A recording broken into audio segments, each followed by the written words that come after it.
if you're a business owner, you have to master the art of selling. You have to be able to sell things. Yeah, the first person that you have to sell is yourself. Exactly. All right, so we are back. Seven Figure Secrets podcast. Hello, everybody. Jennifer Waters here. Tommy Seigler, my dad here. We're going to be talking about sales today. Dad. So sales. Yes, making money.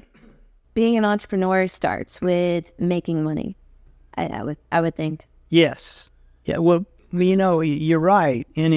So I'll tell you, because I know you're going to ask me, when did I first start making money? Yeah. When did you become an entrepreneur? When I was a kid. Okay. And you know what? Back then, it wasn't just me. It was a lot of my friends, because we all did the same thing.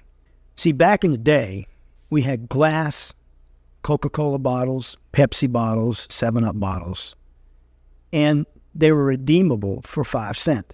Like recycled stuff? Yes, they recycle. So we would go around the streets in the little old town I lived in, and we'd carry a little buggy or something with us, or bags or stuff, and we'd get those and we'd take them up to the store and we'd trade them in for money. So that's how we earned some money. Of course, we spent it in the store.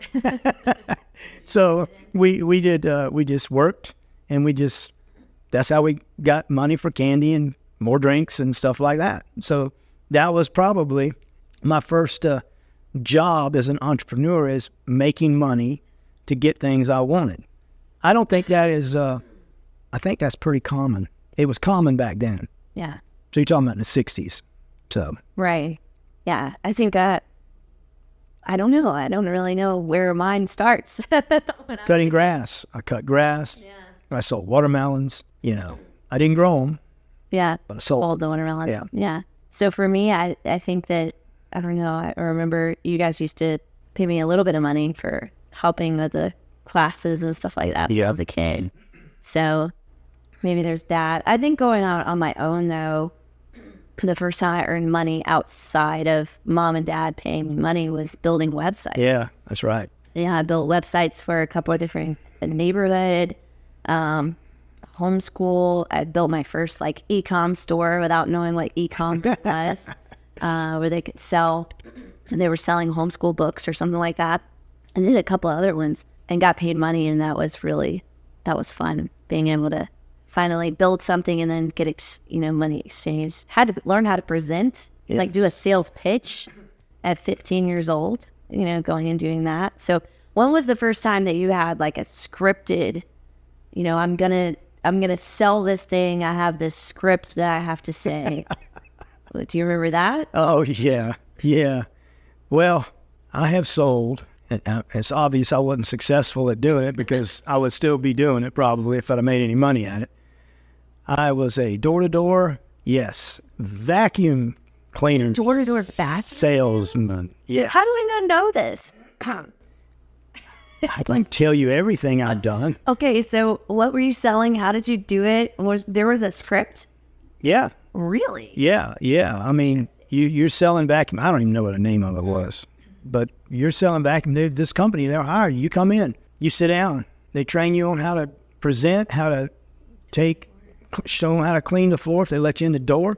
And, I didn't sell very many vacuum cleaners, but I went by the script, because you had to be able to present something and show them how to do something, kind of like what we do now with introductory lessons. So it was an introductory lesson to that line of vacuum cleaners, if you want to think about it from a martial arts perspective, or from any business perspective. It was like a demo. It was a demo. It was a product demo.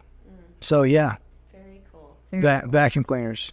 So when was the first time? Well, I'll put it this way: for whatever reason, in the martial arts world, people have this misconception that the art should be pure, so therefore you should be charging the least amount necessary, which that varies. So, you sell it, okay, well, I'm going to charge it for the least amount. Well, is $100 too much? Is $50 too much? Is $10? And that ranges. It's so weird, because martial arts is the only skill-based, passion-based art that has this stigma around you can't charge money to instruct other people at a rate that is going to make you as an owner profitable, because having a business is about profiting. So you can reinvest into the business, you can have a good life, all these other things. Yeah. And that word for a lot of people, profit, it just sends them off on a tangent. So did you see this done before recently where people were actually selling martial arts? Like, when was the first time you saw an actual sales presentation in the martial arts industry? Had to be back in the 70s. So in the 70s, people were selling martial arts, like legit selling. Oh, yeah. Yeah. Okay. Yeah. Yeah. Not really too different than what we do today, really. Really? Yeah. We're just better at it. So why do you think that people are so stuck on this whole, you can't sell martial arts? Because we work with different industries. We work with music studios. We work with gymnastics. We work with dance. We work with basketball. We work with other skill-based, and they don't have this. If they do, they've not said anything to us about it. And so there may be some stuff there that we don't know about. Yeah. There's not as much of a stigma, I think. So why do you think that exists? Well, martial arts were based on, personal development and being able to defend yourself. That's the ultimate thing. And like all of my instructors were former military. And not all of them, some of them believed that, you needed to make money. Let me see. I think basically almost all of them did because they all had schools. And but they all also had other careers too. So if the school wasn't really working, or if they didn't like the clientele, they could just kick them out, say, you're done. And the other thing too, back in the day, and this is in a lot of other sports too, even though you call martial art a sport, it was more about the strong survive. I stayed with it because I tell people I stuck with it because I wasn't smart enough to quit, because I loved it, and then I got busted up and bruised up like everybody else that stayed with it. And, somebody get a little bump on their arm, or they got actually sprained their ankle or something, and they don't want to do it anymore because it hurt. It was too physical. Yeah. While everybody else was playing football and basketball and soccer, and they were getting hurt too. So, I mean, it's just here and there. But I think the idea of the strong will stay and the weak will leave, and that was kind of the mentality. Not all of it, but it was kind of that. And now today, it's basically not that. We've helped so many people that would not have survived in the atmosphere that I started in all those years ago because they would have quit, because it was hard. And that's not saying our classes are not hard, but you don't teach somebody to run a 100-yard dash or a marathon by making them do that every day, making them run that 20-something miles every day. Yeah. They have to start off with what they can stand and what they can comprehend and what they can understand and move forward with. Just like in school, you don't start off in the first grade teaching people algebra. Yeah. They can't comprehend it. So, and I'm not saying all martial arts school owners and people are like that, but what we have had to do, and for just not because we love martial arts and we love money, but because we love helping people, is we've had to pivot on a lot of things that we used to do. We used to have 2 and 3 day black belt tests. Yeah. It was not uncommon. It wasn't uncommon. I used to have 3-hour tests for people who've been there for 6 months. Right. And testing them on every little thing that they could learn. But guess what? Back then we didn't have but 50 students. Yeah. Right? Classes were an hour and a half, and people had more time back then to invest than they do have now. So with everything more fast paced, you have to be able to cut the hours down that you train, and you have to learn how to work with people with all kind of issues. Now, I'm not talking about crazy stuff, but I'm just talking about kids who picked on in school. That's how I got into martial arts. I was bullied. Kids are getting picked on. They're getting verbally abused. They're getting physically abused in the bathrooms and stuff, pushed into toilets, all this kind of crazy stuff. And they come in, they don't have any self-esteem. So you have to work with that kid. We've had kids who come on the mat and they cry every class. They cry and they cry and they cry, but we keep them on the mat if the parents will let them stay. Yeah. And tell them let's push them through it a little bit, and then we can get them on. Back in the day, you wouldn't have been doing that very much. Right. Because it was there. If you wanted to cry about it, go sit down, and when you get to crying, come on back. Because it was just a different mindset back then. Yeah. So you think that in particular with this industry that martial arts and sales that will just have this stigma that they can't charge for it? Yes. And I think when you say sales, everybody thinks of the same thing. Come on now, I got the car from you. The used car sales. Used car sales. Yeah.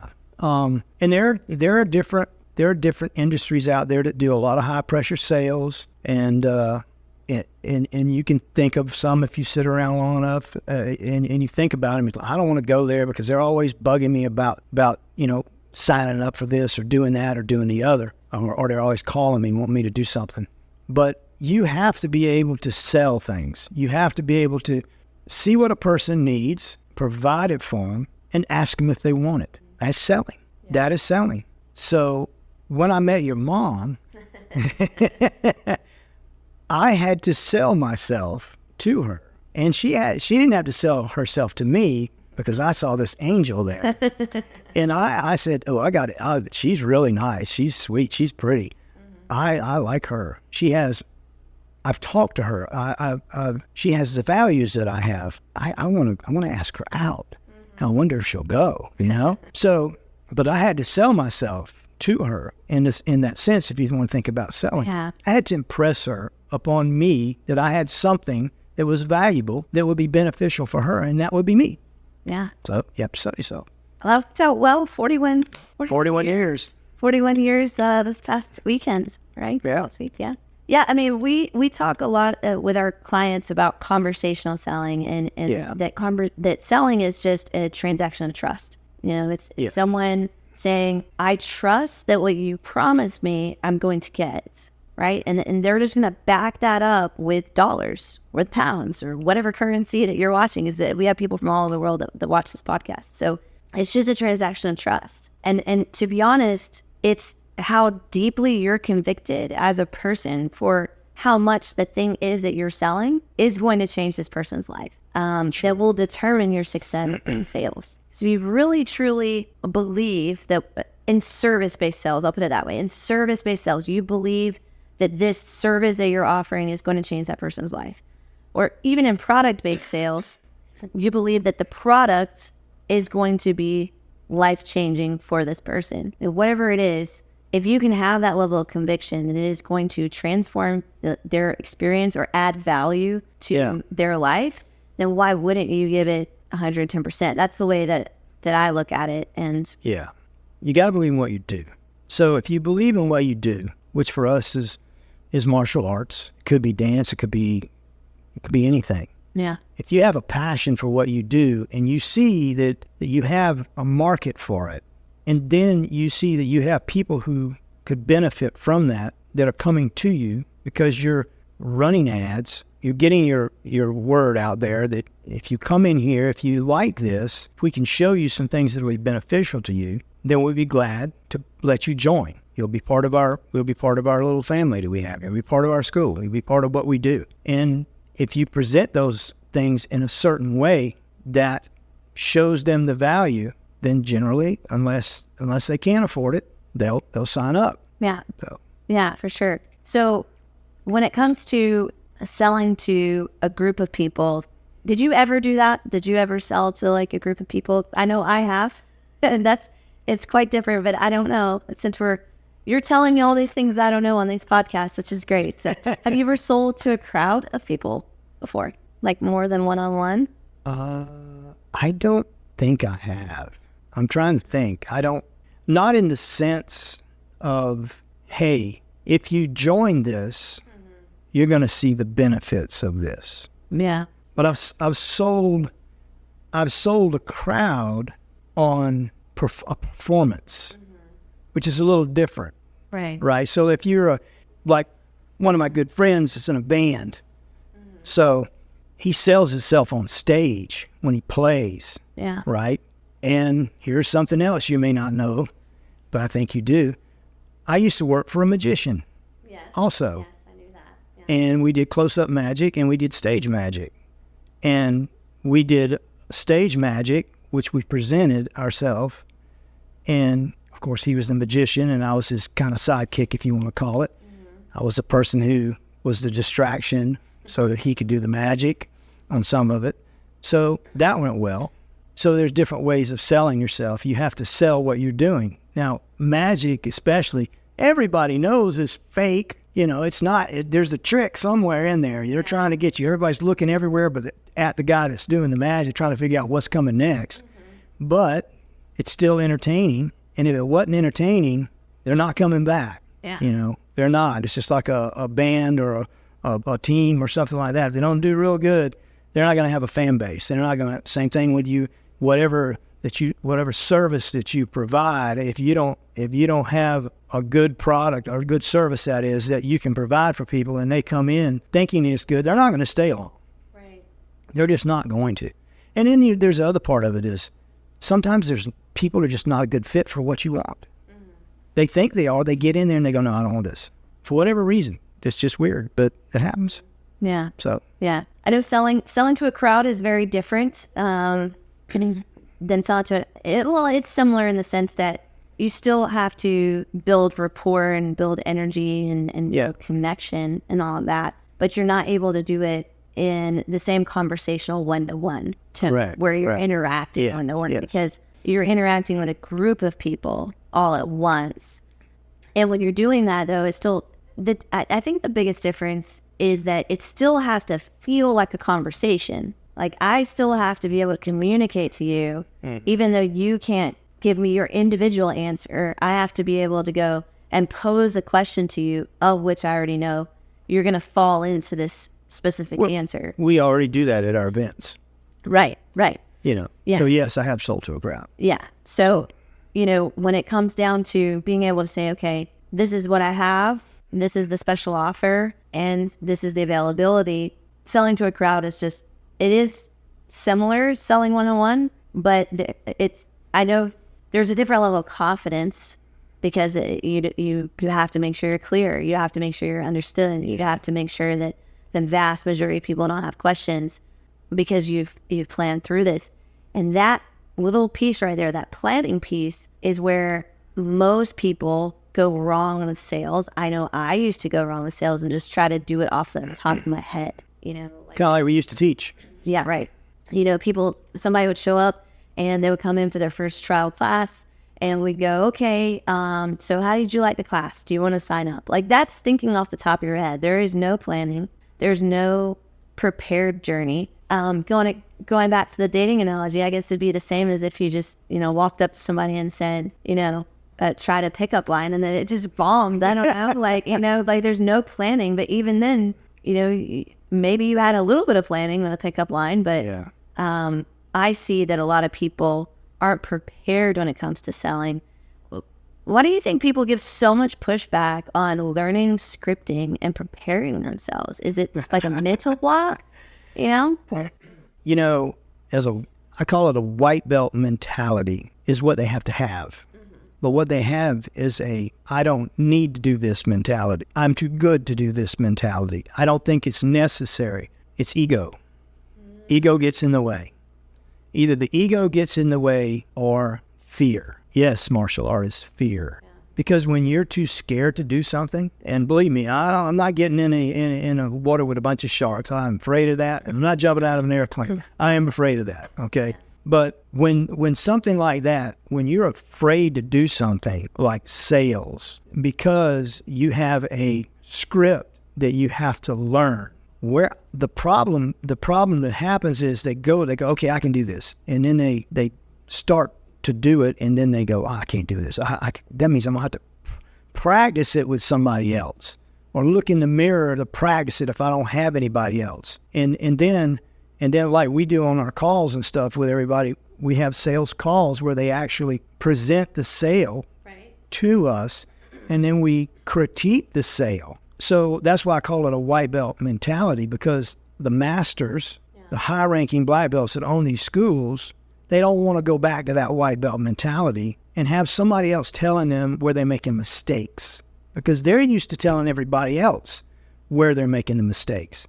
They're used to going, I need you to get your hand up a little higher, or you need to throw that kick and you need to use this part of your foot or that part of your foot, or, you know, this choke is not going right, or this arm bar is not going right because you're not doing this. And it's hard when you're in that position to take that mentality of, look, this is something new, and if I want to push my business up and get more people in there that I can help transform their life, I need to learn it. Yeah. It's like learning the newest whatever, you know. If it would be like playing different instruments. You're in a band, right? And you know how to play guitar real good, but maybe you don't know how to play the other instruments. But guess what? You're more valuable if you've learned the other instruments. I talked to a friend of mine the other day, and he said they went to Nashville to record 3 songs, and there was a guy there that was expert level on, I think he told me, 14 different instruments. You imagine that? Yeah. Yeah, but when you think about that, that would be hard, right? But think about the different martial arts that I've trained in. Right. All these different martial arts, they're all, just like these different instruments, they all have similarities because your body can only move in so many different ways and shapes and forms. And so people say, oh, I've got high-level black belts in all these arts. Okay, that's all cool. I don't say you're a fake. I say that was a good accomplishment, but they're still, if it's striking arts, they still have the same basic kicks and punches.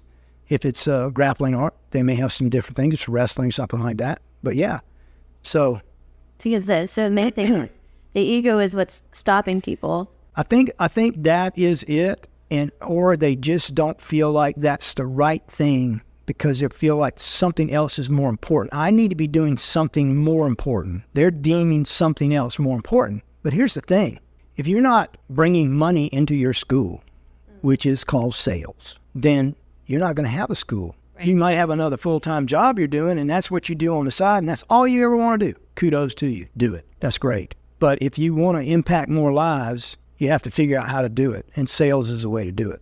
Yeah, there's no way that you can have a huge ripple in the pond if you're not willing to, even if you did it volunteer, let's say Mother Teresa, huge ripple in the pond, total volunteer network. Yes, but she was a master salesperson. Of the vision, right? Of the vision of helping the poor. She had arms that went all around the world. Yeah. She was the spokesperson. She was like Martin Luther King. She had the vision, and she sold other people on her vision because she believed it, and she got other people to believe it. Yeah. And it was a good connection, trust. Yeah. Yeah, it was a good thing to do. Yeah. I mean, who doesn't want to help people who are less fortunate than themselves? Yeah. Yeah. Right? So kind of getting over that fear of doing sales, did you ever face that? Yeah. Because it was hard. It was hard. And it's learning something new. Right? When I first started learning jiu-jitsu, Brazilian jiu-jitsu, oh my gosh, it was a whole nother world I didn't even know anything about. Mm-hmm. I was already high-ranking black belt in the striking arts. And then I started learning Brazilian jiu-jitsu. And I went, grappling arts before that too, right? But it's just different. Yeah, the Aikijitsu and things like that. Brazilian jiu-jitsu was a lot different than that. So I figured this is the missing piece, right, that I've been looking for. Mm-hmm. And it was difficult, very difficult to learn it but I learned it because I had a desire to learn it because I'm going, hey, if I can learn this, I can teach it to other people. So when it comes down to learning to sell, I do remember being very young and being intimidated by adults. I felt like, that 18, 19 years old, I'm selling at the time $5,000 programs to people twice my age for their children for achieving their black belt or doing whatever. And that was nerve-wracking, Yeah, but you did it. I did. Yeah, I did it. Because I believed in overall, number one, the vision, but I also believed in the fact that I knew if that kid did it, that kid was going to be different. Yeah, and that's the thing. On the other side. And then that happens as a martial artist. If you're just teaching punches and kicks to teach someone how to defend themselves, that's all well and good. But that's not everything that we do. You can get on a YouTube video and literally learn how to punch and kick. You may not have anybody there to correct you on it. I've seen and sparred in the past with a lot of self-taught people, and I can promise you they could kick, but they just couldn't hit a whole lot with it. And they could punch, but they just couldn't hit a whole lot with it. So they had a skill, an athleticism, but they didn't know how to perfect it because they didn't have anyone to do it with. And they sold themselves on learning it off a video when they had no fundamental base of mechanics and how to make things work. Yeah. Well, I mean, there's a lot of people that are doing sales training and doing that type of thing. Like, you got Andy Elliott, who's all over YouTube. Have you seen him? I haven't. Guy. He's a bald guy like you. Oh, I might have to look him up. Yeah. Bald-headed brothers. Yeah, but he's really like his style of sales is very, I would say. Oh, I have seen him. You know what I'm talking was about? ripped. Muscular. Yeah. Muscular. Talks a lot about. Yeah. If you don't have a six-pack. Yeah, if you don't have a six-pack. You don't have, I know you're talking about now. I just didn't know the name. If you don't have a six-pack, you're letting your family down. Yeah, that's the guy. So that's a perspective, right? That's his perspective, and that's great. But he's got his style of sales that, okay, there's a lot of people that, are definitely into going that route, and Sure. and it's very direct. I guess you could say it's a very direct, I'm going to do this. And his also was developed from the car industry. Mm-hmm. So he did car sales. In the beginning, when I first started seeing some of his stuff, I was like, I think it's Andy Elliott, actually. But I started seeing some of his stuff, and I was like, I don't know if I like this. It just seemed really abrupt. Yeah. And then I started watching more of his YouTube videos, and I still don't know that style fits on me. I would say that style doesn't fit on me very well. But I can see where he's coming from with some of his sales techniques. And he just talks a lot about he's just unapologetic. He's just going to tell you how it is. Yeah. And what do you think about that style of selling? Do you think that that's the level that people need to get to in order to actually make money for themselves, for their family? No, I don't know that it is or that it is not. I think people's personality sometimes dictates how they relate to other people. Mm-hmm. If they're that type of person, if they've been that type of person, they're always kind of in your face. And when they walk in the room, they're in the room kind of person, because they're loud, they're, obnoxious or whatever. People have that personality before they ever start selling. Yeah. And then you have other people that you never notice them in a room because they're not that kind of person. Mm-hmm. They will be there and they will talk to you and they will help you with problems. And this guy will too, but it's a different way. Yeah. He will convince you and legitimately you could potentially do the things that he's wanting you to do. But it may not be your style. If it's not your style, then don't do it. Yeah. Just the reason why martial arts, people take the different martial arts for different reasons. And there's different styles of shots that you can take in basketball. Mm-hmm. Back in the day, I think it was one of the basketball players shot from granny balls, right? Like underhanded ball, and he was really, really good at doing that. He had a high percentage, but it was kind of like, oh no, you do that, they looked down on that. But he didn't care. He did it anyway because it worked for him. Yeah. So. Yeah, because you've got different styles. You've got like Andy Elliott. You've got Jeremy Minor, who's very conversational. You've got Alex Hormozy, who's very authoritative in his selling tone. I think Greg Cardone is probably a mix of He's a mix of them all because he's more of an entertainer when he sells. Yeah. So you got, let's just say these 4 different styles. You've got, like I said, Andy Elliott. He's very in your face. Jeremy Minor is super conversational in everything he does. You're going to sit down and have a conversation with him and get sold on something. And then, like I said, with Alex Hormozy uses a ton of authority. Very intellectual kind of guy, has a ton of authority and logically can walk you through your decision-making process.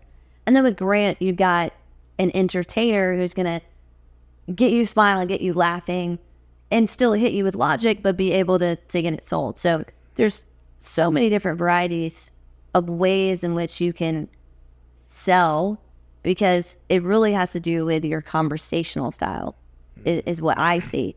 Right. And but what I do find is, out of all 4 of those styles, 3 of them are very hard to teach. Yes. 1 is not. Yeah. The conversational selling. Conversational selling. Which is what we do, because we're having a conversation right now. Yes. And the topic is on sales. Yeah. So, I mean, but still the hard part about sales is learning the sales script, learning the steps that you need to take in order to do the sale and not sound like you're reading it off a piece of paper. Yeah, because that's... So you got to make it your own. It's no different than someone learning a skill in martial arts. If you have someone who is 6'4" and they got long legs and arms, you're not going to teach the 5'7" guy how. You're not going to teach them. You're going to teach them the same punches and kicks, but you're not going to teach that little guy to spar that big guy in a way that he would spar someone his size. Right. He's got the arms that you can just sit there and hold you back on you, put his hand on your head, and you're swinging at the fences and not hitting none but air. Yeah, like so, Jackson and I spar. Yeah. We've got footage of us sparring on my Instagram, and there's no way that I spar him the same way that I spar somebody else. Right. Yeah. Because of the size difference. Yeah. So it's totally different. So variation in your selling and the way in which you pace yourself and all those things has to be based upon your personal preference. But also, starting with conversational selling, I believe, is fundamentally easier for people to do. It is. Than to try and teach them to sell in your face, or to try and teach them to sell with authority. They may not have authority. I didn't really have authority when I was 18, I borrowed authority. I borrowed authority from you by saying, I'm Mr. Seigler's daughter and blah, blah, blah. Now I don't have to do that. Going back a little bit, if you're that kind of a person, though, that's always in your face and always loud and always boisterous, because that's just your personality, then you're not going to want to do conversational sales. Right. You're going to have to tone it down a lot. You're going to have to sit down and have a conversation with someone instead of being in their face. Yeah. And it's more like leading a class. Leading a class, you have to have your instructor voice. Right? Yeah. So you're a lot louder. You're more entertaining. You're more vocal. You're not conversational with them, explaining every little detail on that. So personality dictates the sale, how you're going to do it, I believe. Overall, just because you don't have a confidence in yourself, I don't believe is a reason why you should just go, well, I'm just going to give up on it. If you're an entrepreneur, if you're a business owner, you have to master the art of selling. Or you have to have someone who knows how to do it. I used to believe that. I used to believe that you could delegate that first. I don't think, now maybe later on we'll do another podcast. I don't think that if you're an entrepreneur that you can delegate that to someone without first understanding how to sell yourself. Well, that's true. Yeah, you gotta be able to sell, because you may get somebody in there and is selling not like you want them to sell, but it's just like, we don't sell all the time. I don't sell all the time. I don't sell anymore, right? I sell on the mat, and I do sell some by being there and talking to people, but I don't sit down with clients in a room and do the introductory lesson and sell them. But that's not saying I can't do it. Right. Because I did it before you ever came along. Right. When I had no students hardly. Yeah, but I think that you knew the ins and outs of what needed to be done. Right. And were willing to change when there was a better process. Yeah. But I think as far as entrepreneurs go, because that's one of the things that when we do get clients on, they want to delegate as fast as possible. They want, because this is why I think that it happens. I think that people who are in authority, which are the entrepreneurs, they don't like being told no because they got used to never being told no. And so what happens is... Good point. They get in the sales room, and let's just say you have a 50% conversion. That means half the people... Tell you no. ...are telling you no. And if you're in an authoritative position, you're managing people, or you're an instructor out on the mat doing something like that. How many times are you going to let it stand for someone to say, no? No, you're not going to. Not in my class. You're not going to. So it's like you have to do this whole entire switch of going, okay, they told me no, and move on. Yeah. Instead of being, frankly, pissed off about it, or the other side, you could be pissed off about it, or on the other side, you could be so down in the dumps because they said no. Yeah. Took it personal. Yeah, you took it personal instead of just going, okay, they said no, next. Like, this person said no. I can't overcome their objection. I worked hard to overcome their objection, but they still said no. We got to move on. And that's my take on working, since I've worked with over 100 now entrepreneurs in different, areas and doing different things. Is the trend that I've seen is that people don't like being told no when they've already been an entrepreneur. So they give up on sales too much and they want to delegate it too fast. And that's a mistake. So why is that? The mistake is that because out of anything that's going to make or break your business, it's going to be sales. Right. I agree. You could have a poor day of customer service, and that could impact you, but it's probably you're going to be able to recover it because you already have an existing relationship. There is no relationship that's been made yet. With sales. Yeah. When you have someone on the front end that's buying from you, you have to make that relationship on day one. And you're selling that relationship. You're selling that I'm going to do this with you. I'm going to fulfill on this promise. This is what you need. And having them say yes. So as the entrepreneur, you're going to do it better than anybody else until you can train somebody who can do it just as good as you. I mean, gosh, we were at over $1 million a year for years before we started letting other people sell. Right. Besides me. Yeah. I mean, that I try to give people that perspective of like, you can't just delegate this off because you think that it's a non-essential piece. And here's the other thing. People get bored. Entrepreneurs get bored. Fast. Very fast. And so if you're doing a great job doing sales, you don't change the script. No reason why. Yeah. But the problem is that entrepreneurs don't like that because they're doing the same thing over and over and over again.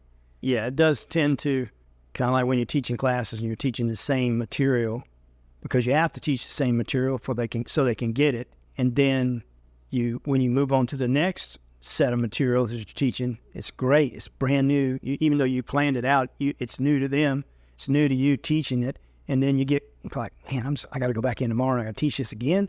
Yeah, you got to go back in tomorrow and teach it again. Just like you got to get out of the bed in the morning. I mean, come on. It's just part of life. This is how you move forward. Right. Yeah. I think that's why a lot of entrepreneurs just try to get rid of it too soon, like business owners, martial arts school owners, just business owners in general. So here's another thing I think also. When we have clients that come in, and we start working with them, how many of them that we've started working with already know a whole lot about leadership? Now, a lot of them say they do. I think they say they do, but I don't know that they actually, not in the sense that you're going to say right now. Because this helps everybody with sales. Leadership, according to John Maxwell, leadership is influence. Yeah. Nothing more, nothing less. It's influence. Everybody has influence with people. We have people who influence us, and we influence other people. Yeah.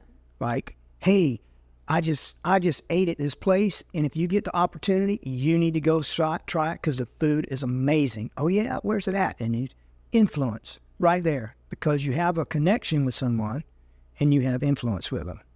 And I think what happens to a lot of the business owners that we work with, especially martial artists, is that they don't understand that in order to get that growth mentality, they have to be involved in personal development. They're coming to us for the business aspect, but we also offer the personal development aspect. And that, to me, is one of the missing links right there. Because the reason why they don't want to do it is because they don't see the value in it.